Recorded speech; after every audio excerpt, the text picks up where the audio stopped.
আসসালামু আলাইকুম। এই যে আমার মেষটা, বাগানের মেষটা দেখুন কি বড় বড় হয়েছে, লাল টকটকা একদম।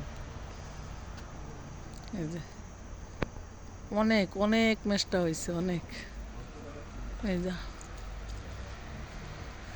এগুলো আজকে আমি সব পায়রা নিব, পায়রা তারপর 2 রকমের আচার করব।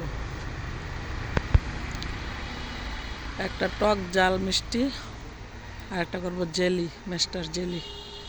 অনেক স্বাদ হয়। মেষ্টার জেলি বানিয়ে আপনাদেরকে দেখাবো, আচার বানিয়েও দেখাবো। এই যে অনেক মেষ্টা হয়েছে, কি লাল টকটকা, মাশাল্লাহ।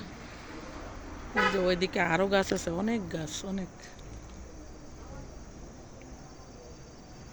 ওই তো আরো অনেক গাছ আছে, অনেক মেষ্টা হয়েছে আমাদের।